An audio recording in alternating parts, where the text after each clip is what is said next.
오늘은 여러분이 잘 아시는 제헌절을 기념하여 드리는 예배입니다.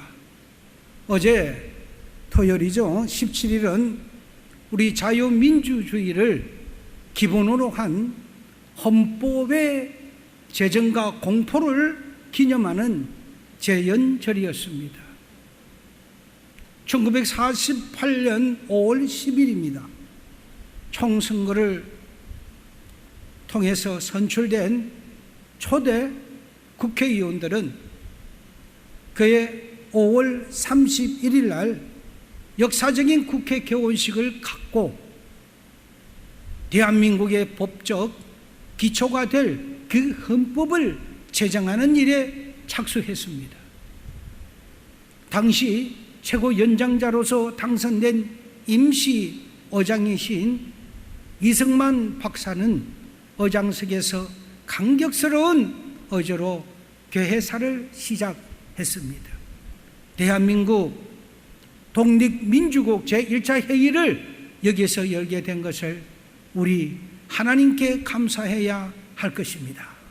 어떤 종교 사상을 가지고 있든지 누구나 오늘을 맞이하여 사람의 힘만으로 된 것이라고 말할 수 없을 것입니다.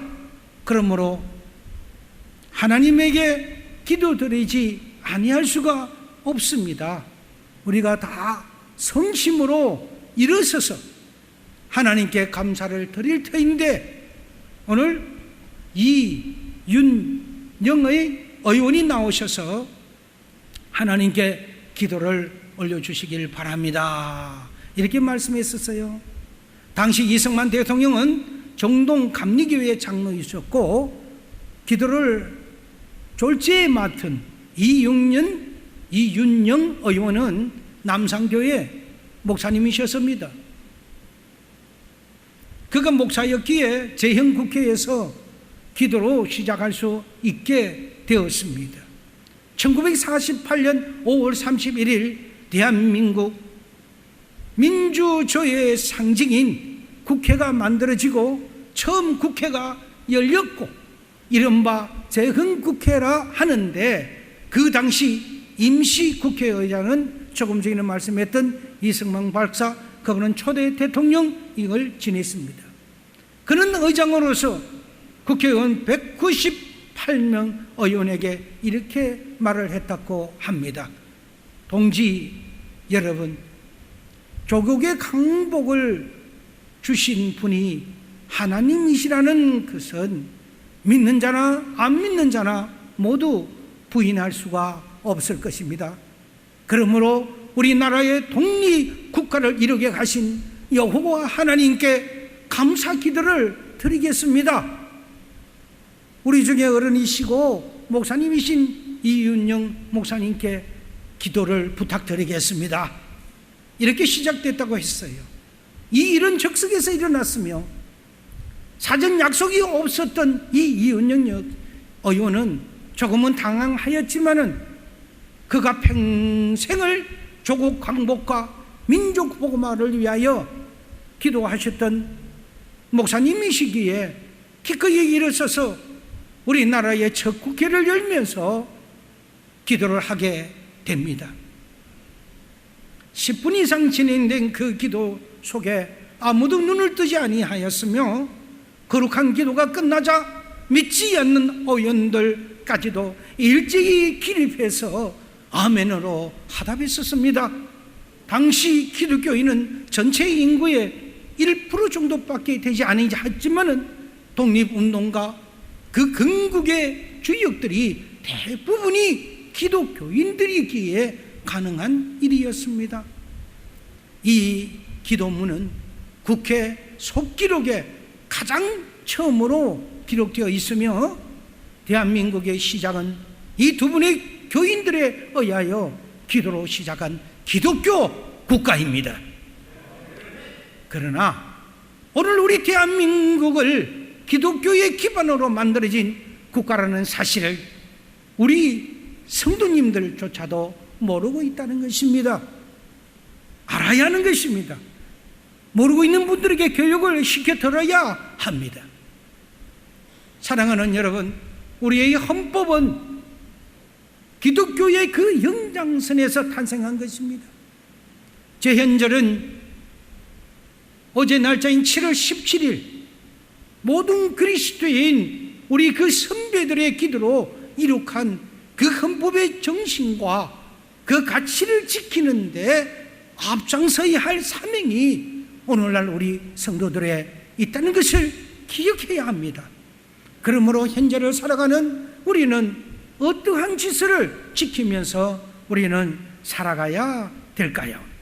첫째, 하나님의 창조 질서를 역행하지 말아야 합니다.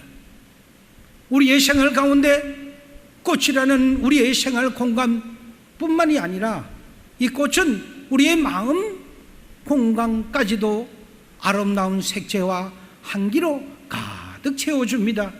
그리고 우리에게 즐거움과 생기를 불러넣어 주기도 하고요. 그래서 사람은 누구나 꽃과 자연이 참 좋아하고 사랑되어지는 것입니다. 우리가 꽃을 사랑하는 것은 단지 우리에게 아름다움을 위해 그 기쁨을 가져오기 때문인 것은 아닙니다. 꽃은 보이지 않는 이면에 깊은 진리를 품고 있습니다. 그것은 한마디로 자연의 질서라고 할 수 있습니다. 꽃은 자연의 질서에 따라서 꽃을 피우기도 하고요, 또는 다 피워지면 때에 따라 시들어지기도 하며 또는 사그라지기도 하는 것입니다. 이것이 자연의 법칙이에요. 그것이 사는 시간이나 성장의 조건도 모두 그 자연의 질서에 따라서 결정되어 질 수 있다고 볼 수 있습니다. 그러니까 모든 초목이나 농작물까지도 기후가 있어야 되고 적절하게 비가 와야 되고 또는 기름진 토양에 있어야 되고 또 파종과 아울러서 성장을 이들은 모두 시기에 따라서 달리하는 것입니다. 봄에 씨앗을 심어야 되고요, 가을이면 거둬야 되고요, 또는요 여름에 또 씨앗을 심는 것도 역시도 때에 따라서 거두는 시간이 각각 있다는 사실입니다. 그들은 하나님이 태초에 만드신 이 자연의 질서에 순응하면서 존재하고 있습니다. 자연은 자연스러운 질서를 무시하거나 파괴하면서 살아가는 것은 없다는 것입니다. 다만 그 질서를 존중함으로써 자기 자신의 삶을 가장 아름답게, 가장 성실하게 살아갈 뿐입니다. 질서에 의해서 만들어진 이 헌법은 어느 나라에서 가을 추수 때 농림부 장관이 참새는 곡식에 백해 무익한 것이라고 하니 참새 소탕을 하라는 소탕의 포고물을 공포하게 됩니다. 그러자 사람들은 총을 쏴대면 난리법석을 지깁니다. 여기저기서 총소리가 나고요, 얼마 가지 않아서 참새의 씨가 거의 마르게 되었습니다. 그런데 이번에는 다른 문제가 생기게 됩니다. 참새가 없으니 곤충을 잡아먹는 이 곤충떼가 떼를 지어 다니면서 오히려 농작물을 피해를 주었답니다. 농림부 장관은 부랴부랴 다시 대책을 세웠는데 그것은 아주 값비싼 살충제를 뿌리라는 것입니다. 그 결과적으로 이 살충제로 인하여 곡물의 가격은 비싸게 만들어질 수밖에 없었고 국민들의 건강에도 살충제를 뿌리니까 큰 피해를 끼치게 되었습니다. 사람들은 그때야 비로소 참새는 곡식을 축내기는 하지만은 동시에 농작물을 보호해주는 매개체임을 깨닫게 되었다고 합니다. 결국 자연에는 그 어떤 법 질서가 존재하고 있는데 이것을 인위적으로 고치려고 하면은 그것은 자연을 역행하는 것이고 그렇게 하면 큰 피해가 따른다는 것입니다. 오늘날의 지구상을 보십시오. 지금 영국과 이 등등에서는 1000년 만에 한 번 오는 비로 인하여 수많은 사람들이 죽어가고 있습니다. 1000년 만에 물난리가 났습니다. 이거는 어떻게 해서 낮았느냐 하니 지구의 온난화 현상 때문에 이런 결과가 왔다고 합니다. 우리나라로 게리라전이라고 해서 집중적으로 포화라처럼 내리붙는 그런 비로 인하여 우리는 적지 않는 우리나라도 피해를 갖고 있습니다. 이것이 바로 인간이 인위적으로 만들어내는 자연의 법칙을 역행하는 일인 것입니다. 오늘 본문 로마서 1장 20절에 창세로부터 그의 보이지 아니하는 것들 곧 그의 영원하신 능력과 신성이 그가 만드신 만물에 분명히 보여 알려진다니 그러므로 그들이 핑계하지 못할 것이라. 이 말씀은 하나님의 본질이 자연의 그 질서를 통해서 우리에게 나타났다는 것입니다. 그러므로 우리는 이 자연의 질서를 보고 하나님을 알게 되고 하나님의 그 위대하신 존재를 깨닫게 되고 자연의 일부인 그 우리 인간도 그 하나님의 창조의 법도를 배우고 따라야 할 그 의무를 우리는 갖게 되는 것입니다. 둘째, 물론 우리 인간은 비록 자연의 한 요소인 흙으로 빚어져 만들어진 존재이지만은 여타 자연과는 다른 점이 있습니다. 그것은 하나님께서 사람에게 자기의 영을 불어 넣어 주셨다는 사실입니다. 즉 인간은 다른 자연에 없는 영성과 자유를 지닌 존재라는 것이지요. 그래서 우리는 영혼육을 갖고 있는 만물의 영장인 것입니다. 그래서 하나님과 그의 영적인 관계를 우리는 맺으려는 그런 종교적인 행동을 일삼게 되고요. 또한 이와는 반대로 하나님 말씀과 뜻을 거슬리기도 해도 그래서 반영하는 제도 짓게 되는 것입니다. 그러나 결국 우리 인간도 자연의 일부로는 그 일부라는 엄연한 사실은 인생의 봄, 여름, 가을의 그 사계절에 나타나는 생로병사 그 과정을 통해서 밝혀지게 마련입니다. 그런데 문제는 자연과는 달리 우리 인간은 그 자연의 그 이치를 무시하거나 조금 전에도 말했지만 역행하는 데 있다는 것입니다. 많은 사람들은 진시황의 그 묘책인 불로초를 찾다가 찾지를 못하고 기꺼이는 곰의 발바닥을 먹는 그런 지경까지 갔다고 합니다. 아무리 살랐고 발버둥 치면서 영원히 살기라고 그들이 불로초를 찾지만 찾지를 못한 것이죠. 그들도 마지막엔 그 곰의 발바닥을 먹은 자나 먹지 않는 자나 모두 그 자연의 질서에 순응할 수밖에 없는 그런 자연에 순응할 수밖에 없는 그런 작은 존재라는 것을 깨달아야 하는 것입니다. 그럼에도 불구하고 하나님의 형상대로 창조된 우리 인간에게는 자연과 달리 우리의 자유의지를 가지고 책임있게 살아가야 될 그 질서라는 것을 하나님이 우리에게 자유의지를 주셨습니다. 우리에게 자유의지를 주지 아니했다면 우리는 프로그램에 의해서 우리는 따라 살아야 할 것입니다. 이것은 물론 자연에게는 없는 것입니다. 다만 그는 자연의 법칙이 있을 뿐인 것입니다. 자연은 자유의 의지가 없습니다. 봄이 갑자기 겨울이 됐다가 겨울이 나는 여름 할래 해서 여름 할 수는 없다는 사실이지요. 그것은 곧 또 잠언 21장 21절에 나타나는 것인데요. 공의와 인자를 따라 구하는 자는 생명과 공의와 영광을 얻는다고 했습니다. 이 말씀은 인간이 지켜야 하는 그런 도덕적 질서인 동시에 사회적 질서이기도 합니다. 이 질서를 잘 지키면 생명과 번영과 그런 큰 영예를 그런 얻는다는 놀라운 약속이 뒷받침하고 있습니다. 이 약속은 축복되고 풍요로운 미래의 환상을 보기에 전혀 부족하지 않는 그런 충분한 말씀을 기록하고 있습니다.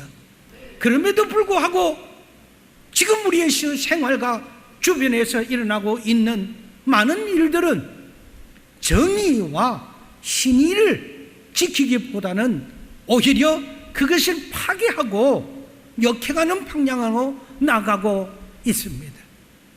정의를 지키는 일에 모범을 보여야 할 사회 지도자들이 자기 욕망 하나를 다스리지 못한 채 나머지 심판대에 오르고 옥고를 치르는 일이 멈추지 않고 계속되고 있지 않습니까? 그래서 혹여는 더듬더듬 한다고 해서도 더듬이 무슨 당이라고도 표현하고, 어떻게 해서 지도자들이 한결같이 그러한 비슷한 그러한 제목으로서 감옥을 가야 합니까? 뿐만 아니라 마치 정의를 위해서 희생양이 된 또 자처함으로써 참 인간이 되기를 거부하고 있는 것 같습니다. 참담한 일이지요. 공인은 자기 자신을 지켜야 합니다. 자기 자신을 부인해야 됩니다. 그리고 객관적인 사실을, 객관적인 사람이 될 때 공인으로 거듭날 수가 있는 것입니다. 또한 신의를 지키고 신뢰 사회를 건설할 책임적 위치에 있는 그런 종교인이나 교육자들이 자기의 그 명예와 권력에 사로잡혀서 신뢰를 잊어버림으로써 교인이나 그 제자들을 낙심케 하고 사회의 도덕적 기강을 혼란케 하니 이 사회적 미래가 암담하지 않을 수가 없는 것입니다. 모두 순간적인 쾌락과 현실적인 이득에 얽매여서 정의와 신의를 헌식작처럼 내버리고 생명 대신에 죽음을, 번영 대신에 멸망을, 명예 대신에 불명예를 선택하고 있는 것 같습니다. 한숨밖에 지을 수 없는 그런 현실이 되고 말았습니다.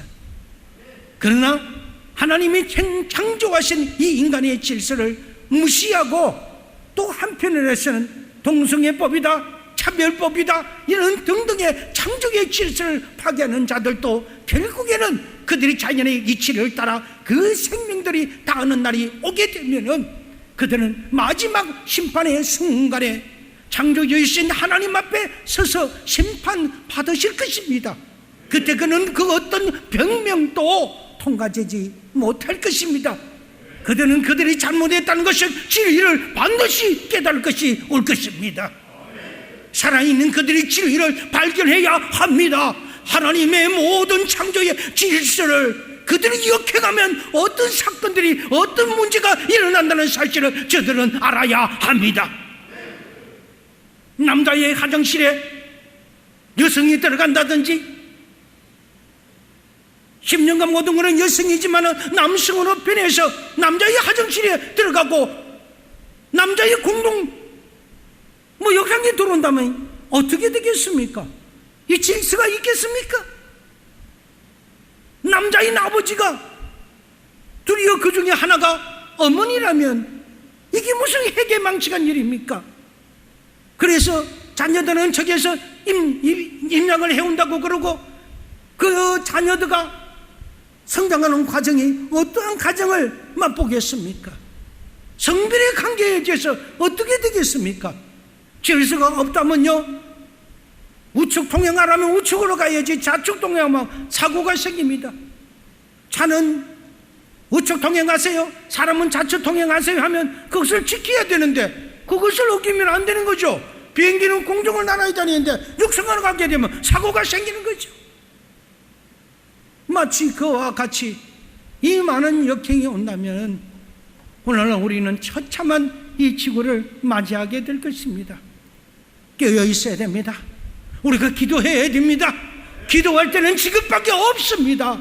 우리 예수님 오시기 전에 그 길을 우리에게 먼저 믿었던 우리에게 주셨기에 우리는 이 썩어져가는 이 지구촌을 통하여 우리는 기도해야 되고 우리나라를 위하여 기도해야 됩니다.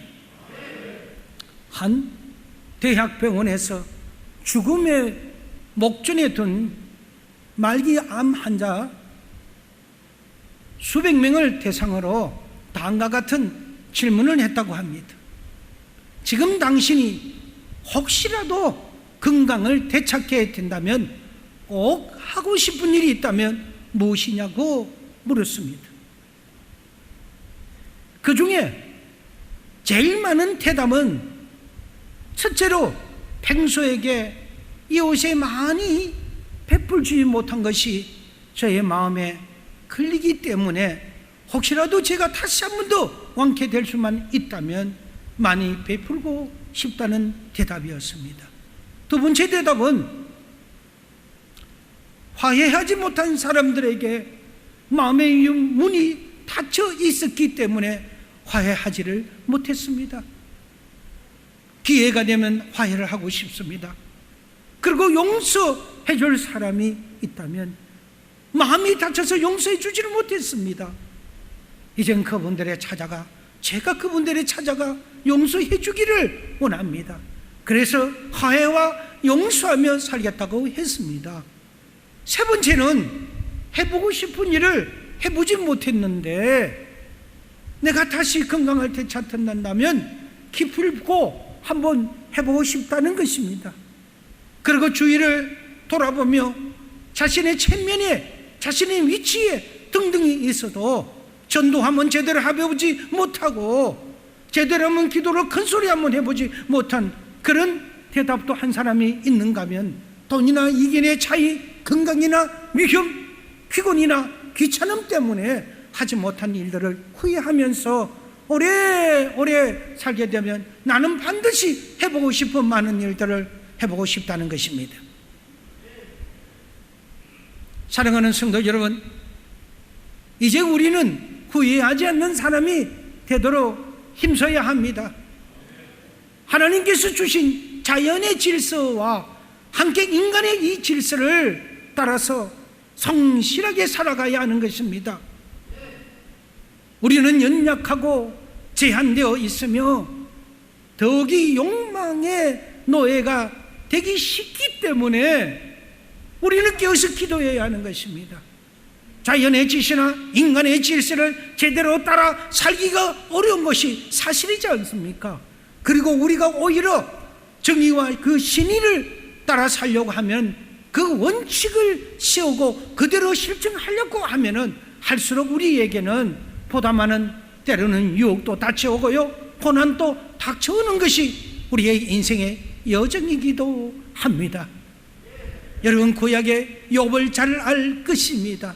욥은 당대의 거대한 거부였고 거룩한 자였고 그럼에도 불구하고 그는 한날 한시에 가족도 잃게 되고 재산도 잃게 되고 자신이 완전히 병에 걸려서 질병의 투성이가 되었던 그런 거였습니다. 사랑하는 친구들도 저를 저주했고 아내도 저를 저주했고 떠나갔습니다.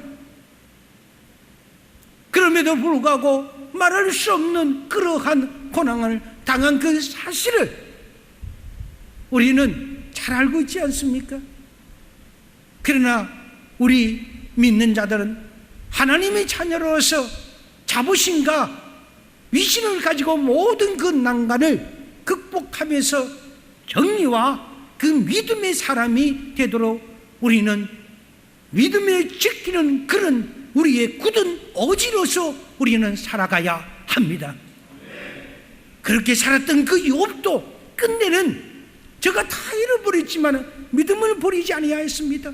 고난이 왔지만 어려움이 왔지만은 그는 누가 저 자기를 위해서 저주하더라도 시대말로 표현하면 애써 믿는다고 해서 그릇밖에 되지 않느니 애써 잘 믿는다고 하지만 모든 것이 다 잃어버리고 너희의 자녀들도 다 죽어버리고 뭐 하는 것이니? 이렇게 해서 너희가 정말 예수를 잘 믿는다고 하는 것이니? 하나님이 있기는 있니?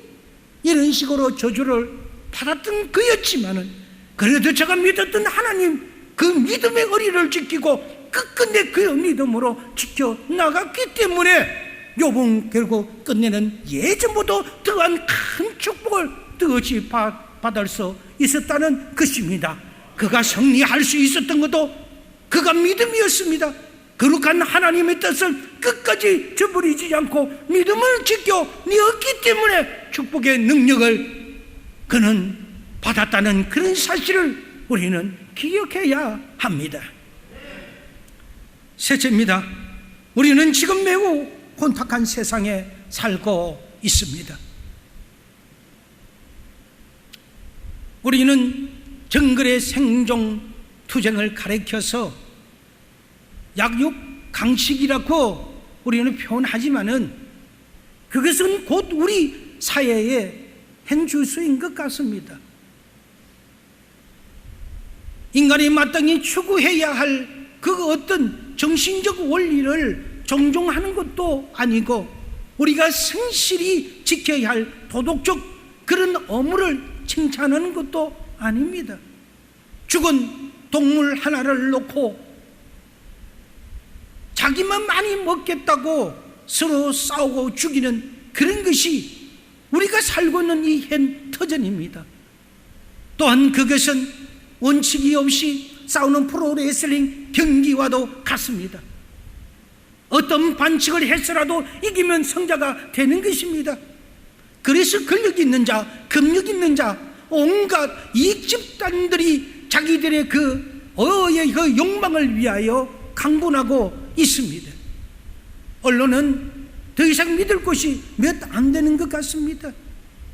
아니면 말고 하는 식으로 네거티브 식으로 부정적인 기사를 마구마구 내던지고 있습니다. 수많은 찌라시들 가짜 뉴스들이 판을 치고 그 가짜 뉴스들은 당연히 많은 뉴스를 생산해내고 있는 그 일부분이 가짜라는 사실입니다. 언론들에 의해서 여론이 조성되고 그 여론무리를 만들어가는 그런 세상에 우리는 처해져 있었기에 어느 것이 진짜인지 어느 것이 우리가 가짜인지를 우리는 가려야 합니다. 비록 우리는 이렇게 삭막하고 피비령이 나는 세상에 산다고 할지라도 하나님께서 우리에게 주신 그 말씀의 원리에 따라 우리는 깨어 있어야 합니다. 말씀으로 돌아가야 합니다. 원리에 따라 우리는 깨어 있어야 합니다. 무엇이 옳은지 무엇이 그런지를 말씀 앞에 조용히 진리의 길을 찾아서 살아가는 그런 행동한 축복을 누려야 하는 것입니다. 그것은 우리가 그의 자녀되는 특권을 얻는 길이기 때문입니다. 결론을 내립니다. 은혜 받으면 스스로 그릇을 만드는 것 같았고 했습니다. 이런 이야기가 있습니다. 어느 부잣집에 2명의 머슴이 있었습니다. 하루는 주인이 머슴 둘을 불러놓고 말하기를 그동안 너희들이 많은 수고를 아끼지 않고 수고하였음에 내가 너희 둘을 특별히 가상히 여겨서 내일부터 독립을 시켜줄 터이니 그 기념으로 오늘은 새끼줄을 꼬도록 하여라. 그렇게 하고는 새끼는 가늘게 그리고 길게 꼬는 것이 좋을 것이라고 팁을 주었습니다. 주인의 말에 한 머슴은 더없이 고맙고 고마워서 그동안 주인이 은혜에 베풀어주는 그것에 감사하는 마음에서 눈물을 흘리면서 밤을 새며 열심히 새끼를 꼬았습니다. 그리고 길게 꼬았습니다. 그러나 다른 한 모습은 주인이 마지막까지 자신을 부려먹는 것에 심사가 뒤틀려서 새끼줄을 꼬는 그런 신용만 하다가 잠을 자버리고 말았습니다. 내일이면 끝난다는 것이죠. 날이 밝았습니다. 주인은 머슴 둘에게 자신들이 꼰 그 새끼줄을 가지고 오라고 하였고 그리고 나를 뒤따라 오라고 하였고, 그 주인은 광속으로 갔습니다. 그리고 광문을 활짝 열어 제꼈습니다. 그리고 독립하는 미천으로 각자 너희가 어제 저녁에 구웠던 그 새끼줄에 엽전을 끼울 수 있는 데까지 끼우라고 하였습니다. 그리고 그것을 가져가라고 하였습니다. 사랑하는 여러분, 축복은 받을 그릇이 스스로 우리가 만드는 것과 같다고 했습니다. 그래서 미국 속담에는 하늘이 스스로 돕는 자를 돕는다고 했습니다. 우연은 있을 수가 없습니다. 요행도 있을 수가 없습니다. 열심히 우리는 받을 만한 그릇을 만들기 위해서 우리는 기도해야 되고, 우리는 받을 만한 축복을 향하여 열심히 우리는 하나님의 말씀을 쫓아서 우리는 달려가야 하는 것입니다. 오늘날 우리들에게는 오직 기도의 성을 쌓아주셔서 추수할 때가 되면 어김없이 그 축복의 그릇으로 받아 넘기는 그런 여러분이 되시길 바랍니다. 삶이 아무리 고달프다고 할지라도 구원받은 은혜에 비교하면 그 무엇이 비교가 될 수가 있겠습니까? 우리 모두 감사하여 범사에 감사의 새끼줄을 열심히 꼬아봅시다. 그래서 하나님이 주시는 그 은총의 그 선물인 그 삶의 터전에서 한 발 전진하면서 우리의 지경을 넓혀 나가시는 그런 저와 여러분이 되셔서 성공하는 그런 여러분이 되기를 축원드립니다.